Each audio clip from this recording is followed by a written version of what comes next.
तो स्वागत करते हैं आपका हमारे इस चैनल पर। यहाँ पर आपको सारे टीचिंग एग्जाम्स की तैयारी कराई जाती है, चाहे वो आपका सीटेट हो, टेट हो, सुपर टेट हो, DSSS हो, KVS हो या कोई भी एग्जाम हो, जितनी भी टीचिंग के एग्जाम होंगे। तो यहाँ पर देखिए दोस्तों, इस सीरीज में आपको सारे कंटेंट, यहाँ पर हम सारे topic, each and every term आपका एकदम कंप्लीट यहाँ पर हम सब कुछ कवर करेंगे। हिंदी इंग्लिश दोनों में वीडियो होने वाला है। क्वेश्चन आप देख सकते हो दोस्तों, कितनी मेहनत आप लोगों के लिए किया है। इस टाइम भी रात के 2-3 बज रहे होंगे, ठीक है। तो क्योंकि थोड़ा शांति रहती है तो वीडियो थोड़ा अच्छे से रिकॉर्ड होती है, ऑडियो क्वालिटी आपको अच्छे से मिलती है यहाँ पर। तो अब देखो दोस्तों, यहाँ पर हिंदी इंग्लिश दोनों का दिल हमने रखा, तो हो सके तो आप भी हमारा दिल रख लेना। सिर्फ वीडियो आप पूरा वॉच कर लेना, जिसका जितना स्कोर होगा कमेंट कर देना। हो सके तो पहले वीडियो को पॉज करके आंसर दो, उसके बाद चीज़ों को समझो, क्योंकि यहाँ पर इन चीज़ों को हम एक्सप्लेन भी करते जाएंगे, ठीक है। जैसे दर्शन वाले क्वेश्चन, अभिकथन कारण वाले क्वेश्चन अब बहुत ज़्यादा पूछे जाते हैं, तो कैसे इन सब क्वेश्चंस को हम यहाँ पर अप्रोच करेंगे, कैसे हम यहाँ पर इसको सॉल्व करेंगे, इसका समाधान निकालेंगे, सारी चीज़ें यहाँ पर हम कवर करते हुए चलेंगे, ठीक है। सबसे पहले देख लो, दर्शन रीजन वाले क्वेश्चन हम देखेंगे यहाँ पर। उसके बाद क्योंकि ये ग्रोथ एंड डेवलपमेंट पर ज़्यादा बेस्ड होंगे कुछ क्वेश्चन इसमें, तो उनके सिद्धांत के बारे में, सिफेलोकॉडल क्या होता है, प्रॉक्सिमल डिस्टल क्या होता है, gross motor skill, fine motor skill क्या होती है, ठीक है। विकास की जो भी चरण हैं, अर्ली चाइल्डहुड, लेटर चाइल्डहुड, इन सब के बारे में कैसे क्वेश्चन पूछता है, सारे क्वेश्चन को मेरे भाइयों बहनों यहाँ पर हम कवर करेंगे। चलो फटाफट स्टार्ट करते हैं। और इस वीडियो का जो भी PDF होगा वो आपको हमारे टेलीग्राम चैनल पर मिल जाएगा, ठीक है, जिसका लिंक डिस्क्रिप्शन में, या फिर आप A to Z तैयारी ऐसे आप सर्च भी कर सकते हो, ठीक है। बस डबल वाई डालना दोस्तों यहाँ पर, तो आपका एक चैनल भी आ जाएगा। आपका अपना चैनल हो सके तो आप फॉलो कर लेना ज़रूर। चलो अब यहाँ पर देखो, हम बात करते हैं, सबसे पहला क्वेश्चन में ले लेते हैं कि डेवलपमेंट है क्या। देखो दोस्तों, यहाँ पे क्वेश्चन करने से पहले एक चीज़ बता दें, ग्रोथ और डेवलपमेंट में दो फर्क होता है। सबसे पहली बात तो जो ग्रोथ होता है वो आपका क्वांटिटेटिव होता है, मतलब आप उसको मेजर कर सकते हो, माप सकते हो, ठीक है। दूसरी बात, जो ग्रोथ होता है वो स्टॉप हो जाता है कुछ समय बाद। और वहीं पर डेवलपमेंट की, विकास की अगर हम बात करें, ग्रोथ मतलब आपका वृद्धि हो गया, विकास की अगर हम बात करें तो वो क्वांटिटेटिव और क्वालिटेटिव दोनों होता है, ठीक है, लेकिन ज़्यादा वो क्वालिटेटिव होता है, ये चीज़ आप याद रखना। उसके बाद अगर हम बात करें तो ये आपका वॉर्म टू टॉम चलता है, मतलब आपके जन्म से लेकर मृत्यु तक का ये चलेगा, ठीक है। ये चीज़ रुकने वाली नहीं है, ठीक है। विकास आप किसी भी फील्ड में हो जाओगे, विकास आप करते रहोगे। तो चलो फटाफट अब यहाँ पर देखो दोस्तों, हम क्वेश्चन यहाँ पर देखते हैं।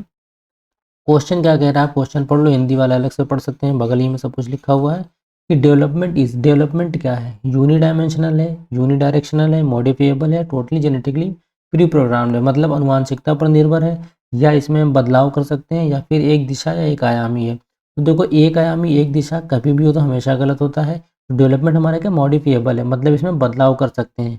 अगर हम किसी भी, आपने देखा होगा कोई बच्चा क्लास में अच्छा काम नहीं कर रहा है, ठीक है, तो उसको अलग से गाइडेंस देंगे, उसके पेरेंट्स से बात करेंगे, उसको अच्छी संगत में रखेंगे, तो मतलब हम वहाँ पर उसका इन्वायरमेंट बदल देंगे, तो उसका डेवलपमेंट भी उस तरीके से प्रोग्रेस करेगा। तो मॉडिफिएबल है, ये चीज़ हमेशा याद रखना, क्वेश्चन में कई बार आ चुका है।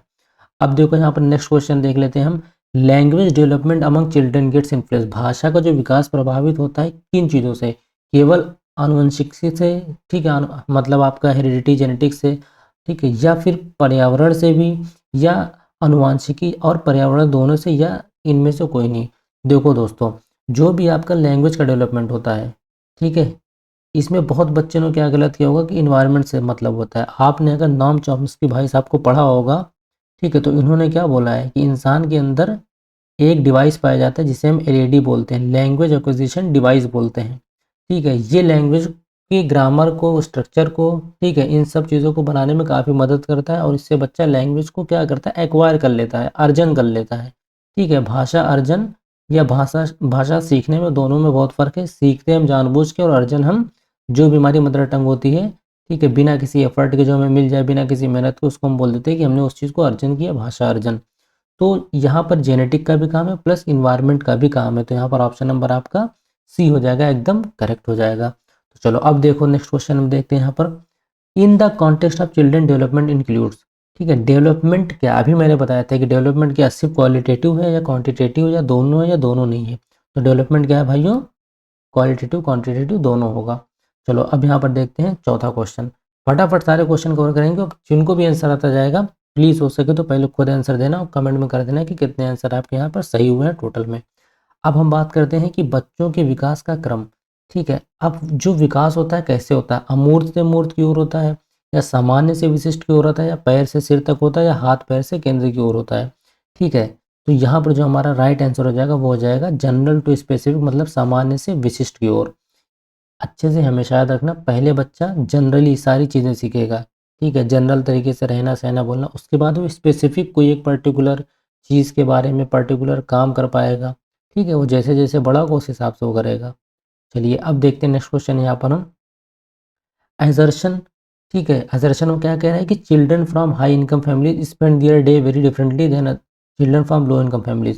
देखो दोस्तों, हिंदी में बात करें तो जो बच्चे होते हैं जो उच्च अच्छे परिवार से होते हैं वो निचले परिवार परिवार वाले या फिर बिलो मिडिल क्लास वाले जो भी बच्चे होते हैं, ठीक है, उनसे थोड़ा अलग उनका रहन सहन होता है।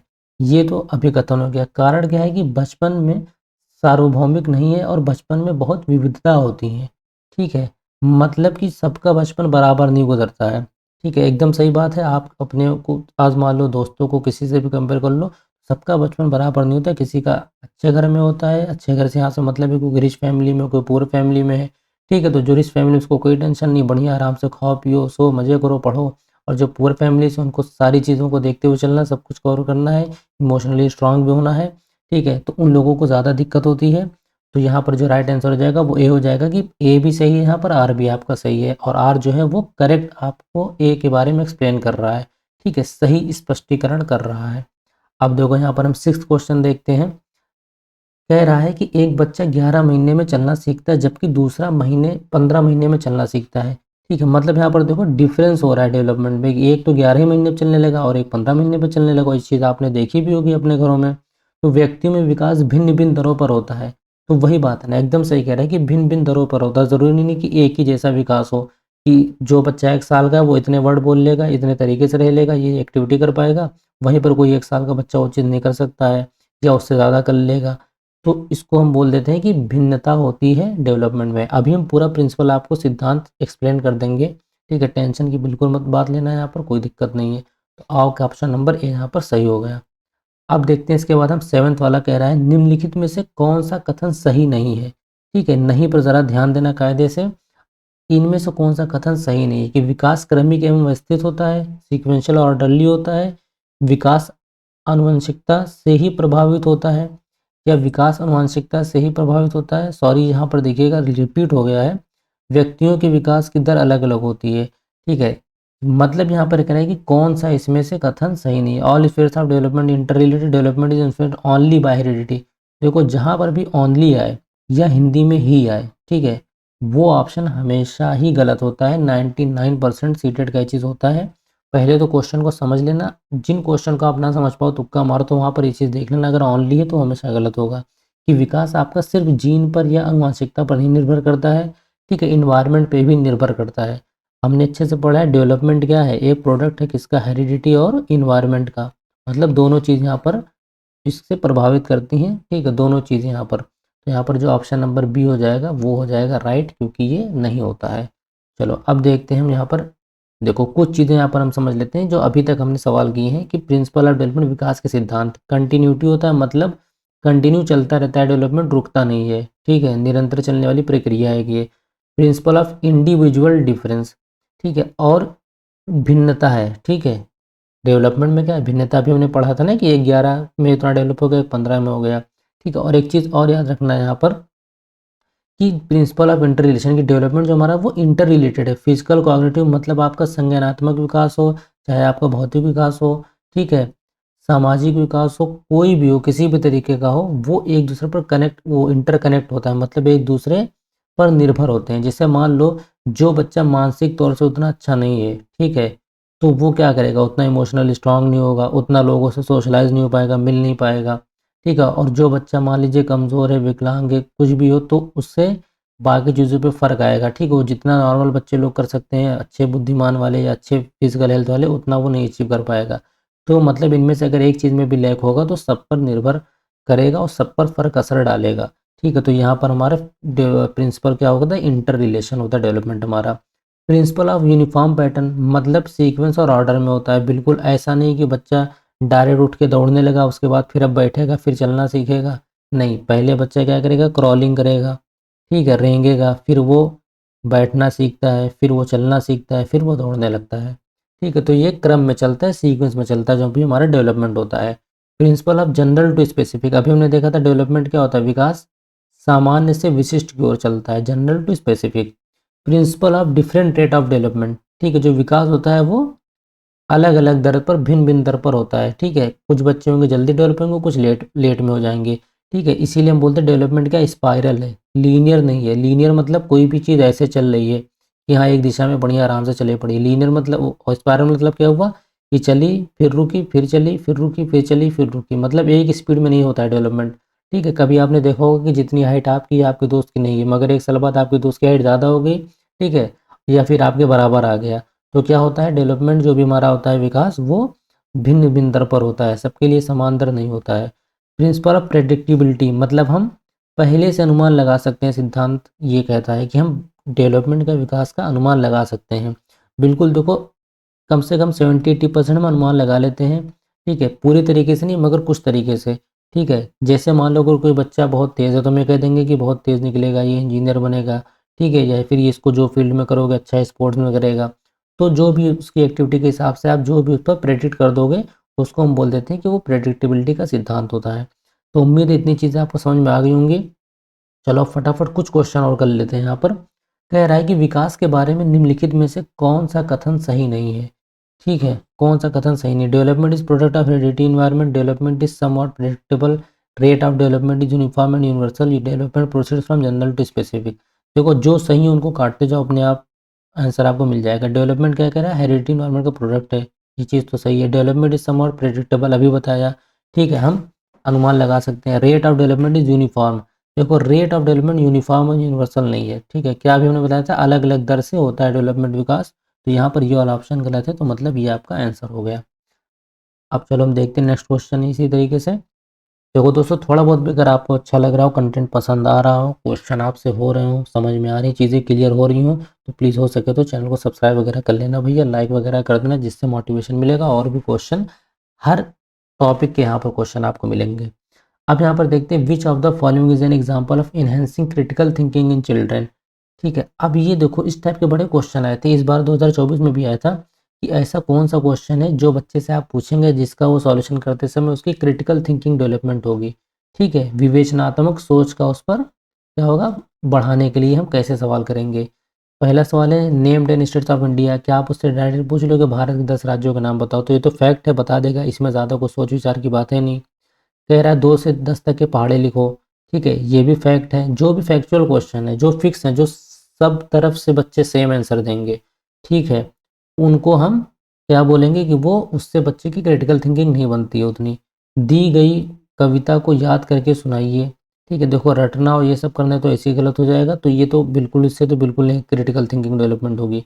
पता लगाएं कि तटीय क्षेत्रों के आसपास रहने वाले लोग आमतौर पर क्या खाते हैं और क्यों। अब यहाँ पर देखिए दिमाग लगाने वाली बात है, ठीक है, तो जहाँ पर भी दिमाग बच्चों को लगाना पड़ा, ठीक है, सोचना पड़ा कायदे से, सबके आंसर अलग अलग मिलने चालू हो गए, तो उससे विवेचनात्मक सोच बढ़ती है, तो यहाँ पर राइट आंसर आपका ऑप्शन नंबर डी हो जाएगा। चलो अब यहाँ पर हम देखते हैं 10वां क्वेश्चन, हम देख ले principle of development state the development of motor skill start from centre of the body to proceed towards extremities. अब देखो यहाँ पर ये कह रहा है कि एक सिद्धांत है डेवलपमेंट का, ठीक है, जिसको हम बोल देते हैं प्रिंसिपल ऑफ डायरेक्शन, ठीक है, कि बच्चे का जो विकास होगा किस डायरेक्शन में होगा, ठीक है, तो 2 डायरेक्शन की यहाँ पर बात होती है।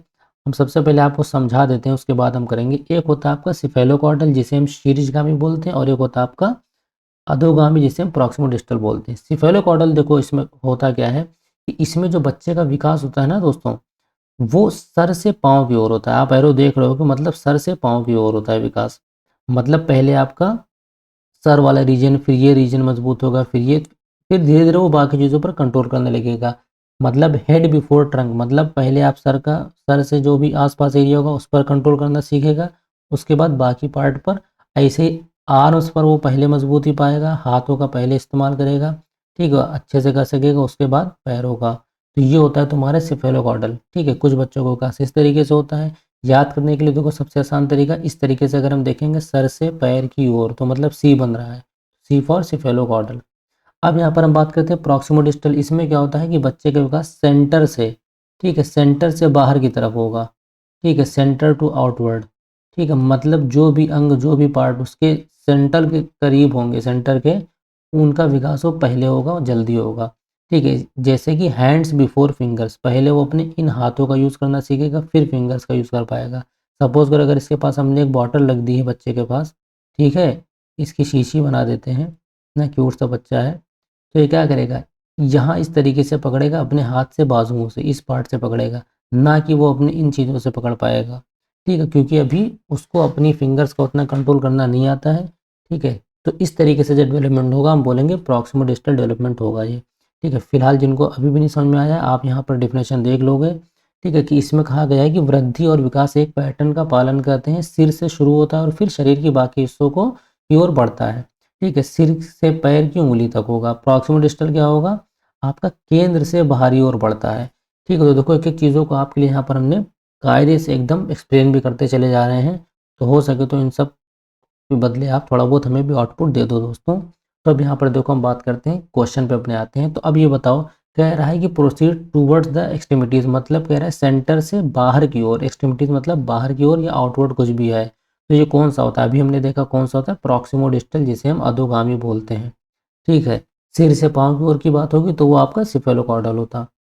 अब देखो यहाँ पर हम देख लेते हैं 11वां question, cephalocaudal principle of development state that. अब देखो पूछ रहा है कि शीर्षगामी विकास क्या बताता है, कि विकास सिर से पैर की ओर होता है। अभी पढ़ा था एकदम करेक्ट है, बाकी सारे गलत हैं। अब यहाँ पर देखते हैं दोस्तों 12वां वाला क्वेश्चन हो गया है कि निम्नलिखित में से कौन सा स्थूल कौशल के उपयोग का एक उदाहरण है। अब देखो एक वर्ड और आ गया यहाँ पर, ग्रॉस मोटर स्किल क्या होता है। तो देखो दो चीज़ें होती हैं, एक होता है आपका ग्रॉस मोटर स्किल और एक होता है आपका fine motor skill. Gross motor skill जिसे हम स्थूल कौशल बोलते हैं, इसमें क्या होता है कि बच्चा या इंसान लार्ज मसल्स का यूज़ करता है। ठीक है, मतलब वो उसके हाथ की हो गई, पैर की हो गई, ठीक है, जांग, ये सब बड़ी बड़ी मसल्स का वो यूज़ करता है। तो कैसे कामों में यूज़ करता है, बैठना, सिटिंग, वॉकिंग, चलना, रनिंग करना, जंपिंग करना, स्विमिंग करना, साइकिलिंग करना, तो ये सब किस में आपका ग्रॉस मोटर स्किल में आता है। उसके बाद हम बात करते हैं दूसरी बात तो फाइन मोटर स्किल की। ठीक है, जिसे हम सूक्ष्म कौशल बोलते हैं। इसमें क्या होता है, बच्चा छोटे मांसपेशियों की, स्मॉल मसल्स का इस्तेमाल करता है। ठीक है, जिसमें ज़्यादातर वो फिंगर्स का यूज़ करता है, मतलब लिखना, राइटिंग करना, पिकिंग, कोई चीज़ उठाना या बॉटल का कैप खोलना या पेंसिल पकड़ना, ठीक है, पेन पकड़ना, ये सब क्या, जिसमें वो उसकी फिंगर्स का काम हो। ठीक है, तो ये होती है आपकी ग्रॉस मोटर स्किल और फाइन मोटर स्किल। अब उम्मीद है आप क्वेश्चन को कर ले जाओगे। तो क्वेश्चन में कह रहा है कि इनमें से कौन सा है जो ग्रॉस मोटर स्किल का एग्जाम्पल है। ठीक है, कि एक पैर पर संतुलन बनाना, एक मटर को उंगलियों से दबाना। देखो उंगलियों का हमने क्या बोला, वो फाइन में करेगा यूज़। किताब के पन्ने पलटना, वो भी उसमें उंगली लगेगी उसको, तो ये भी गलत है। पेंसिल पकड़ना, इसमें भी उंगली से करेगा। लेकिन जो एक पैर पर संतुलन बनाएगा, बैलेंस बनाएगा, उसमें तो उसके पैर की बड़ी मसल्स यूज़ होंगी ना। तो ये हो गया आपका ए वाला एग्जाम्पल ग्रॉस मोटर स्किल का। चलो भैया, अब देखो यहाँ पर इसी तरीके से ये हम देख लेते हैं question, which of the following is an example of fine motor skill का। ठीक है, अब आ गया आपका सूक्ष्म कौशल का एग्जाम्पल, दौड़ना, चलना, घसीट कर लिखना या कूदना। देखो दौड़ना भी नहीं होगा, चलना भी, कूदना भी, सब आपका ग्रॉस मोटर में आ गया। बचा के आपका घसीट कर लिखना, जिसको स्क्रिबलिंग बोलते हैं, जो आपने देखा होगा बच्चे दीवार पर गोदा गादी करते हैं। ठीक है, इस तरीके से कुछ डिजाइन डिजाइन बनाने लगते हैं। ठीक है, उसको स्क्रिबलिंग बोलते हैं। तो इसमें वो फिंगर ही का तो यूज़ कर रहा है, पेंसिल पकड़ के, पेन पकड़ के तभी तो लिख रहा है। तो इसलिए यहाँ पर सही आंसर जो हो जाएगा घसीट कर लिखना या फिर आपका स्क्रिबलिंग। अब देखो यहाँ पर हम देखते हैं नेक्स्ट क्वेश्चन, कि is an example of gross motor skill while requires use of fine motor skill. अब यहाँ पर देखो दोनों मिला के पूछ लिया है कि ग्रॉस मोटर स्किल का ऐसे टाइप के क्वेश्चन में देखो दोस्तों क्या करना रहेगा तुम्हें, कि कोई एक चीज़ तुम्हें आनी चाहिए। मान लो तुम्हें ग्रॉस मोटर स्किल का पता है कि इसमें बड़ी मसल यूज़ होता है, रनिंग वगैरह ये सब होती है। तो अब देखो आप ऑप्शन कैसे एलिमिनेट कर सकोगे। स्क्वीजिंग में उंगली का काम होता है, तो ये तो ग्रॉस में आएगा नहीं। ग्रेस्पिंग आ सकता है ग्रॉस में, स्क्रिबलिंग आपका ग्रॉस में नहीं आएगा, फाइन में आएगा। तो बचे दो ऑप्शन। ठीक है, अब देखो यहाँ पर क्लाइंबिंग आ रहा है, क्लाइंबिंग में बड़ी मसल्स का यूज़ होगा, तो वो फाइन मोटर स्किल में नहीं आएगा। तो मतलब ड्राइंग, आर्ट करना, राइटिंग करना, ये सब आपका फाइन में आता है। तो ऑप्शन नंबर ए एकदम सही हो गया आपका यहाँ पर। इस तरीके से करना है क्वेश्चन को। अब देखो एक क्वेश्चन ये आएगा कि Sana learn to hold a glass a bottle. ठीक है, क्वेश्चन का मतलब क्या है, देखो कि सना को ये वो पेन पकड़ने से या फिर शर्ट का बटन बंद करने से पहले वो एक बॉटल को ग्रैस्प करना या होल्ड करना सीखती है। मतलब वो अभी अपनी बड़ी मसल्स का यूज़ कर रही है, या फिर आप ये कह सकते हो कि अभी उसके शरीर के जो पास के हिस्से हैं उनका विकास हुआ है, दूर में जो उंगलियां वगैरह इनका विकास नहीं हुआ है। ठीक है, तो अब इसका राइट आंसर क्या होगा कि डेवलपमेंट इज यूनिडायमेंशनल, इसका कोई लेन देन नहीं। डायरेक्शन ऑफ डेवलपमेंट इज सेफेलोकॉर्डल, क्योंकि सेफेलोकॉर्डल तब होता है जब वो सिर से पैर की ओर हो रहा हो। अभी क्या हो रहा है, पास से दूर की ओर विकास हो रहा है, सेंटर से बाहर की तरफ, तो इसको हम क्या बोल देते हैं, direction of development is proximo distal, ठीक है, या प्रॉक्सिमल डिस्टल, ठीक है, अधोगामी वाला। तो यहाँ पर ऑप्शन नंबर सी इसका एकदम करेक्ट हो जाएगा। अब देखते हैं यहाँ पर हम 16 क्वेश्चन कह रहे हैं the period from 2 years to 6 years. अब देखो ये स्टेजेस वाले क्वेश्चन आ गए, तो ऐसे ही आपके हर टॉपिक के, चाहे पियाजे की थ्योरी, वाइगॉस्की की थ्योरी, सब पर 20-20, 25-25 क्वेश्चन करवाएंगे, ठीक है। उतने क्वेश्चन करवाएंगे जितने आपके टॉपिक क्लियर हो जाएं, ठीक है। 100, 150, 200 क्वेश्चन दे के वही रिपीट करके कोई फायदा नहीं। जितने क्वेश्चन से आपका टॉपिक क्लियर होगा सिर्फ उतने क्वेश्चन कराएंगे। और अगर आपको ये सीरीज, ठीक है, ये मेथड आपको अगर पसंद आ रहा होगा तो प्लीज़ हो सके तो कमेंट कर देना कि सर कंटिन्यू करिए, अच्छा लग रहा है। थोड़ा बहुत जो भी हो सके दोस्तों लिख देना, उस तरीके से फिर अच्छा लगता है, फिर मज़ा आता है और फिर और अच्छा कायदे का कंटेंट आप तक पहुँचता है। चलो अब यहाँ पर देखो कह रहा है कि 2 से 6 साल का पीरियड्स को क्या बोलते हैं, इन्फेंसी की अर्ली चाइल्डहुड, ठीक है, कि मिडिल चाइल्डहुड या फिर एडोलसेंस, ठीक है। अब देखो इसको भी डिटेल में एक्सप्लेन करेंगे। फिलहाल यहाँ पर अगर हम आंसर देखें, इन्फेंसी आपका देखो 0 से 2 ईयर होता है, अर्ली चाइल्डहुड आपका 2 से 6 ईयर होता है। तो जहाँ पर राइट आंसर हो जाएगा वो अर्ली चाइल्डहुड, प्रारंभिक बचपन, ठीक है, इसको हम बोलेंगे। अब इसके बाद हम देख लेते हैं नेक्स्ट क्वेश्चन।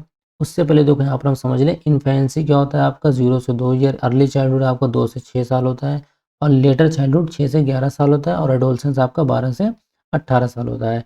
अब देखो एक चीज़ समझ लो, कभी कभी अगर एग्जाम में पूछ लेता है कि मिडल चाइल्डहुड, ठीक है, ये 4 चीज़ तो आपको पता है, मगर मिडल नहीं पता है, तो मिडल समझ लेना 6 से 8 भी हो सकता है, 6 से 11 भी हो सकता है, ठीक है, 7 से 8 भी हो सकता है, मतलब इसके आसपास का।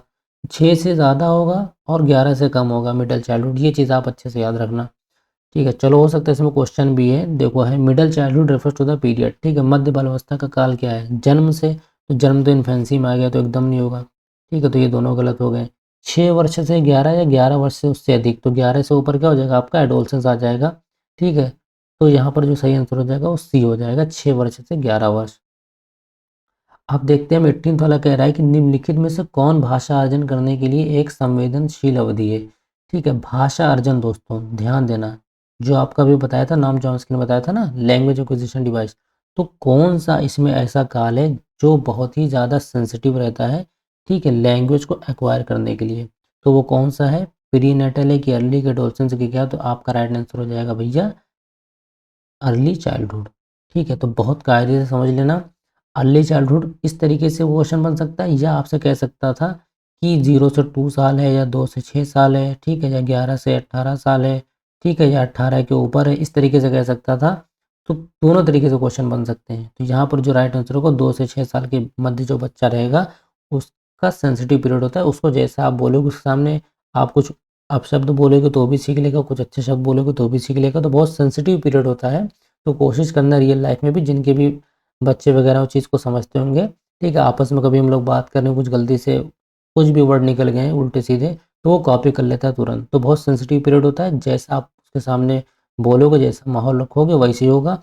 जैसे हम बोलते हैं संगति सोबत सोबत असर, जैसी संगत वैसा असर होगा। चलो अब यहाँ पर हम देख लेते हैं 19th question, eight which stage of development do children actively engage in make believe play, ठीक है, कि बच्चा कब ये महसूस करने लगता है कि जो वो चीज़ें कर रहा है, देख रहा है, वो सब एकदम काल्पनिक दुनिया में बह जाता है, ठीक है। कि मतलब अगर ये गुड़िया है मेरे पास तो इसको भी बुखार होएगा, ठीक है, ये गाड़ी है मेरे पास तो ये भी चलेगी, इसमें भी तेल भराना पड़ेगा, सारी चीज़ें समझेगा, ठीक है। कोरिंच पाना लेके बैठ जाएगी, टायर खराब हो गया इसका बनवा दे, दुकान पे लेकर चला जाएगा, इस तरीके से एकदम रियल बच्चे समझने लगते हैं, ठीक है। तो ये किस अवस्था में, कौन से कालमिक में आता है, कौन से पीरियड में, इन्फेंसी में, या अर्ली चाइल्डहुड, या मिडल, या एडोलसेंस। तो यहाँ पर जो राइट आंसर हो जाएगा वो हो जाएगा आपका अर्ली चाइल्डहुड में, जब बच्चा 2 से 6 साल का होता है। तो देखो यहाँ पर अगर हम डिटेल में बता दें आपको थोड़ा कि किस अवस्था में रहता है बच्चा, तो उसके अंदर कौन कौन सी चीज़ें पाई जाती हैं, ठीक है, तो बहुत मदद हो जाएगी आपकी। ये अच्छे से चाहे स्क्रीनशॉट ले लेना, और पीडीएफ तो आपको टेलीग्राम पे मिल ही जाएगा। फिर भी बहुत बच्चे नई चीज़ों को उतना सीरियस लेते हैं, तो हो सके तो देखो, ये मत सोचो नया चैनल है, नए सर हैं, आप एक बार पूरा 100% अपना आप दो, फिर देखना खुद आपका पेपर क्लियर होगा। तो अब यहाँ पर देखो इन्फेंसी क्या होता है, शॉर्टेस्ट पीरियड होता है, फास्टर फिजिकल ग्रोथ होती है, ठीक है, बच्चा दूसरों पर निर्भर होता है और बैबलिंग भी करता है, मतलब बड़बड़ाता है। तो बड़बड़ाने वाली कौन सी अवस्था होती है, 0 से 2 साल, याद रखना, इन्फेंसी जिसे हम शिशुअवस्था बोलते हैं। अब देखो अर्ली चाइल्डहुड में क्या क्या करेगा वो, पहली बात तो sensitive period of language development होता है, इसे हम प्री कहेंगे, प्री स्कूल और टॉय एज बोलते हैं, ठीक है। मेक बिलीव प्ले आ गया ना इसमें। क्यूरियस एंड क्यूरियस एज भी होती है, क्वेश्चनिंग एज करता है, चैटर बॉक्स मतलब बड़बड़ाता रहता है, बोलता रहता है। ठीक है, जिस तरीके से भी हम बोल रहे हैं ना, कंटिन्यू बोलता रहेगा वो। देखो एक चीज़ यहाँ पर समझ लेना, टॉय एज और प्ले एज में बहुत कन्फ्यूजन होती है, बहुत लोगों को नहीं क्लियर है। तो टॉय एज मतलब जब बच्चा सिर्फ खिलौने से खुश होता है तो 2 से 6 साल का होता है। उसके बाद जब वो 6 से 11 साल का होता है फिर उसको बाहर भेजो, खेलने में उसको मज़ा आएगा। ठीक है, फिर तुम गुड़िया बाबू दे के नहीं उसको बहला सकते हो। तो ये चीज़ याद रखना। तो 6 से 11 में लेटर चाइल्डहुड में play age, gang age, school age, ठीक है, ट्रबलसम एज होती है, और friends are most important in this stage. और ये इंपॉर्टेंट भी है क्योंकि इसमें कन्फ्यूजन होती है, लोगों को लगता है कि एडोलसेंस में जाएगा, जबकि फ्रेंड्स के ज़्यादा इंपॉर्टेंट रहते हैं 6 से 11 लेटर चाइल्डहुड में। अब हम बात करते हैं एडोलसेंस में क्या, तो गोल्डन एज इसको बोला जाता है, गोल्डन पीरियड।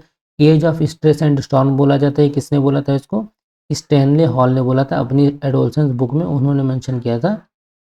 ठीक है, कि age of stress and storm, ठीक है, इस तरीके से। ट्रांजिशनल पीरियड, ठीक है, स्ट्रेस एंड स्टॉर्म मतलब होता है दोस्तों कि मतलब ये तूफान की अवस्था है, जो जवानी होती है उसको बोला गया है। ट्रांजिशनल पीरियड होता है।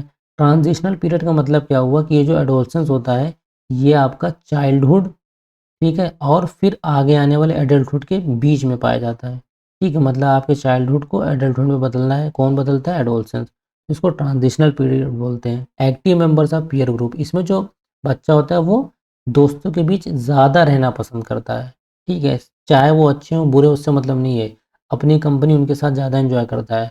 और यहाँ लेटर चाइल्डहुड में उसके लिए वो दोस्त इंपॉर्टेंट होता है, वो शेयर नहीं करना चाहता है, नहीं चाहता कोई और बेस्ट फ्रेंड बनाए, ये सब चीज़ होती हैं। लेकिन इस वाले में बस एक्टिव मेंबर्स हम ग्रुप में रहें, बाकी वो चाहे जितने आपस में जिसके बेस्ट फ्रेंड हो उससे मतलब नहीं है। ठीक है, अब यहाँ पर देखिए, ये लास्ट क्वेश्चन होगा शायद। Out of the following which is not the other name of adolescence, adolescence का दूसरा नाम क्या नहीं है? Transitional period of childhood and adulthood, ये तो अभी बताया था कि बचपन और वयस्कता या फिर जो भी आपकी एडोलसेंस होती है उसके बीच का काम करता है ये। प्रॉब्लम एज होती है, या stage of stress, strain, storm, अभी बताया था कि स्टैनले हॉल भैया ने ये बोला था। ठीक है, स्टैनले हॉल भैया ने क्या बोला था कि जो एडोलसेंस होती है ये तनाव और तूफान की अवस्था होती है। स्मार्ट एज, ठीक है, प्रॉब्लम एज भी होती है, अभी बताया था। तो ये क्या हो गया, राइट आंसर आपका आ जाएगा यहाँ पर स्मार्ट एज आ जाएगा। ठीक है, ये एडोलसेंस का नाम नहीं, ये वर्ड कहीं नहीं आया है, तो इसलिए ये आपका आंसर हो जाएगा। तो अब उम्मीद है कि दोस्तों आपको ये सीरीज़ पसंद आई होगी। तो अगर पसंद आई है तो प्लीज़ हो सके तो इस एफर्ट के लिए जो भी पीपीटी आपके लिए तैयार किया, इसमें कम से कम 1.5 से 2 दिन जाता है। क्वेश्चन ढूंढो, फिर उस तरीके से क्वेश्चन ढूंढो कि लेवल आपका ऊपर नीचे ना हो। ठीक है, मतलब एक लेवल से चले, क्रम से चले। ठीक है, नीचे से ऊपर तक के लिए, top to bottom, bottom to top, इस तरीके से कि बीच में कहीं इधर-उधर आप कंफ्यूज ना हो। तो एकदम कायदे से यहाँ पर चीज़ों को बताया है। सबसे पहले हम लोगों ने क्या-क्या कवर कर लिया है कि डेवलपमेंट ग्रोथ में क्या डिफरेंस होता है, उसके बाद डेवलपमेंट के प्रिंसिपल्स हमने कवर किए हैं, उसके बाद हमने स्टेजेस को कवर किया है। इतना पढ़ने के बाद ऐसा कोई क्वेश्चन नहीं होगा कि जो आप कह दो कि हमें नहीं आता है, हम नहीं कर सकते हैं। ठीक है, सारे के सारे क्वेश्चन कर ले जाओगे। बस अब अगर आपको पसंद आया, अगर कंटिन्यू चाहते हो वीडियो, तो आप चैनल को सब्सक्राइब कर लेना, बेल आइकन आप ऑन कर लेना ताकि आप तक पहुंच जाए कंटेंट। टाइम अभी बहुत है लेकिन आपको पढ़ते रहना है। ठीक है, लास्ट में पढ़ने से कुछ नहीं होगा, 1-2 नंबर से रह जाएगा, पूरी मेहनत ख़राब हो जाएगी। तो हो सके तो चैनल से आप जुड़ जाना, और इसको जिसको भी पीडीएफ चाहिए होगा वो टेलीग्राम ग्रुप को ज्वाइन कर लेना, या फिर आप कमेंट कर देना, हम आपको बता देंगे क्या सर्च करना है। फिलहाल आपको यहाँ पर बता दें, A to Z तैयारी लिखोगे आप तो तुरंत आपको शो कर जाएगा, बस डबल वाई लिखना है यहाँ पर। ठीक है, तो थोड़ा बहुत भी अगर आपको यहाँ पर पसंद आया हो तो लाइक शेयर वगैरह कर देना। चलो फिर मिलते हैं नेक्स्ट वीडियो में, तब तक के लिए अपना ख्याल रखो, बढ़िया मेहनत करो, और भी क्वेश्चंस करोगे समझ में आ जाएगा। चलो फिर मिलते हैं नेक्स्ट वीडियो में, बाय बाय।